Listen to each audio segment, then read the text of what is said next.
எல்லாருக்கும் வணக்கங்க. நம்ம ஒரு காப்பி தூள் பண்ணலாங்க. காப்பி பழத்தை வந்து நல்லா ஊற வச்சு அரைச்சி அந்த விதையை நல்லா கழுவி காய வச்சிடணுங்க. நாங்கள் நல்லா அரைச்சி அந்த விதையெல்லாம் கழுவி காய வச்சு இந்த விதை மாதிரி பண்ணி வச்சுருக்குறோம். இது பழைய விதைங்க, 2 வருஷத்து விதை. இதை வந்து இந்த மாதிரி இந்த உரலில் போட்டு அப்படியே மேலே இருக்கிற இந்த தோல் எடுக்கணுங்க. மேலே இருக்கிற இந்த தோலை வந்து இப்படி எடுத்துட்டேன்னா இந்த விதை வந்துடும். இதை நல்லா சட்டியில் வறுத்து தான் பொடி பண்ணணும். அதை நல்லா டேஸ்ட் வருங்க. இது இங்கே வந்து இதில் வந்து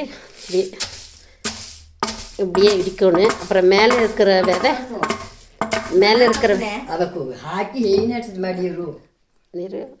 மேலே இருக்கிற விதையெல்லாம் அப்படியே இப்போ இது பண்ணும்போது அப்படி இப்படியே தனித்தனியாக வந்துடுங்க. அதை முரத்தில் வச்சு பொடிக்கணும். இப்படி நாங்கள் வந்து பழைய வீட்டிலைங்க, எல்லாருடைய வீட்லேயுமே இந்த மாதிரி உரல் வச்சுருப்போங்க. இது சாஸ்திரத்துக்கு எதுக்குமே கல்யாணம்னாலே ஒரு இளவனாலும் என்னன்னாலும் இந்த உரல் கண்டிப்பாக நம்மளுக்கு அதில் சாங்கியத்துக்கு தேவைப்படும். எல்லாருடைய வீட்லேயும் இந்த மாதிரி உரல் இருக்குங்க.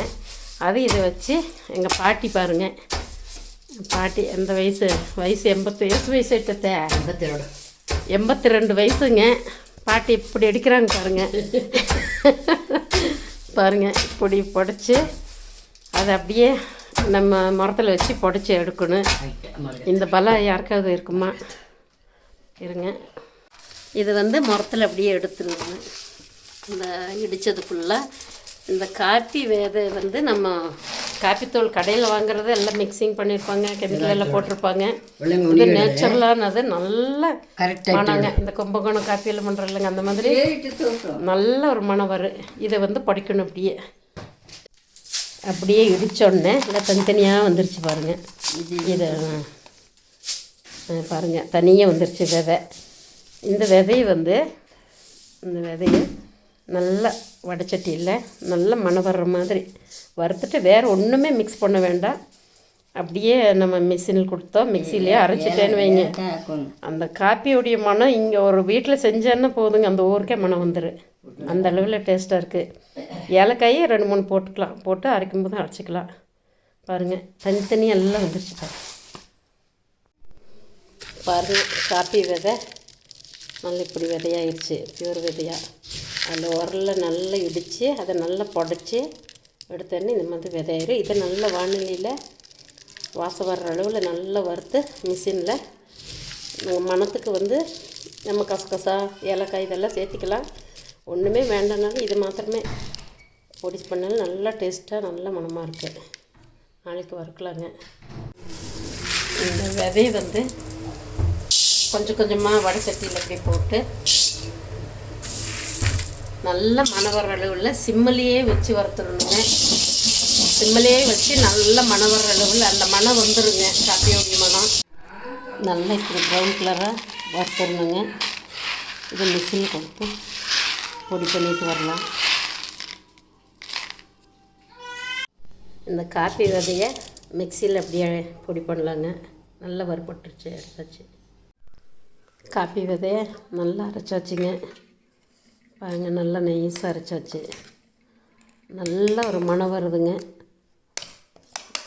காப்பி வச்சு பார்க்கலாம் டேஸ்ட் எப்படி இருக்குதுன்ட்டு. நல்ல மணம் வருது. இதை வந்து இந்த மாதிரி ஒரு டப்பாவில் இப்படி போட்டு வச்சிடலாங்க. ஒரு வருஷம் ஆனாலும் கூட இந்த காப்பி இந்த தூள் வந்து ஒரு வருஷம் ஆனாலும் கூட கெடாதுங்க. நம்ம அப்படியே வேணுங்கிறளவு எடுத்துகிட்டு ஃப்ரிட்ஜில் வச்சுக்கலாம். நல்ல ஸ்மெல்லாக நல்லா இருக்குதுங்க. வேறு எதுவுமே மிக்ஸ் பண்ணலைங்க. பியூர் காப்பி விதை தான். நல்லா டேஸ்ட்டாக இருக்குது. காப்பி வச்சு பார்க்கலாங்க, டேஸ்ட் பார்க்கலாம். அந்த காப்பி தூளில் வந்து காப்பி வைக்கலாங்க. 2 வெல்லம் போட்டிருக்கேங்க. அதுக்கு வேணுங்கிற தண்ணி ஊற்றி இது கொதிக்கட்டு அப்புறம் காப்பி தூள் போடலாம். வெல்லம் நல்லா கரைஞ்சிருச்சுங்க. காப்பித்தூள் வந்து ஒரு 1.5 ஸ்பூன் போடலாங்க. 2 ஸ்பூன் போடலாம். நல்லா அப்படியே கொதிக்கட்டு நல்ல மணம் வருதுங்க. நல்லா டேஸ்ட்டாக இருக்குது, நல்ல மணம் வருது. அப்படியே நல்லா கொதிச்சோடனே கேஸ் ஆஃப் பண்ணிடலாங்க. சூப்பரான காப்பிங்க, வீட்டிலையே தயாரித்த காப்பி பொடியில் காப்பி நல்லா டேஸ்ட்டாக இருக்குது.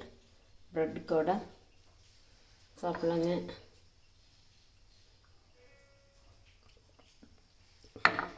நல்லா டேஸ்ட்டாக இருக்குங்க, நல்ல மணமாக நல்லா டேஸ்ட்டாக இருக்குது.